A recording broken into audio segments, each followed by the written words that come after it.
Today is National Cancer Survivors Day, and those who battle the disease don't just deal with it affecting their bodies. It can also affect their minds and their emotional health. Finding out you have cancer can have a big impact on yourself and your loved ones, potentially causing feelings of depression, anxiety, and fear. Here with more on this is our 9 News mental health expert and therapist, Dr. Cheryl Ziegler. Thank you so much for coming in. Thanks for having me. Really appreciate it. So how many people with cancer have a mental health connection as well?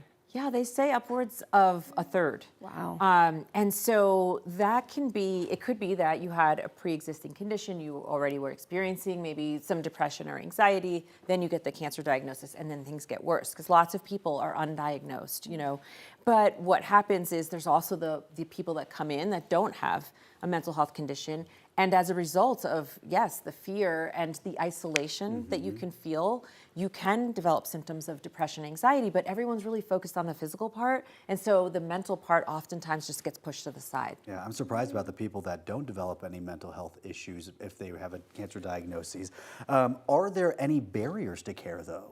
Yeah, there are. I mean, the first one is just admitting something that's going on, and then being taken seriously. I mean, sometimes there are people that really say, you know, well, I mentioned to my doctor, and they sort of said, yes, it's, you know, normal to be stressed, but not really addressing what's going on in terms of maybe you need medication, maybe you need a support group. And so the barrier can just be the focus so much on the physical body that the mental health gets put to the side. Yeah. How does mental health treatment or a lack of it affect the outcomes for it as well?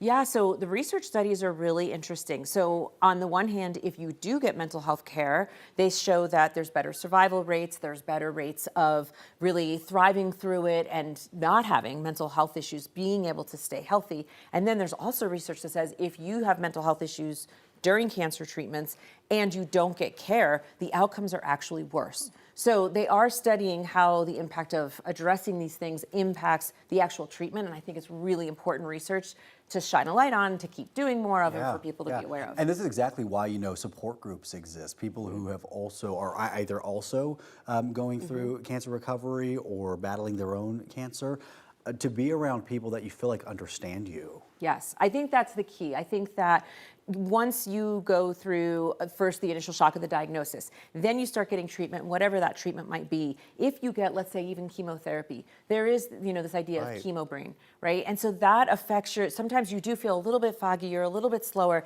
you start to feel more isolated. And so if you're not around people that don't understand, and everyone around you maybe is doing their best, or maybe there's not even that many people that you feel are there, that's hard. And then there's also the piece of, you get very connected to treatment.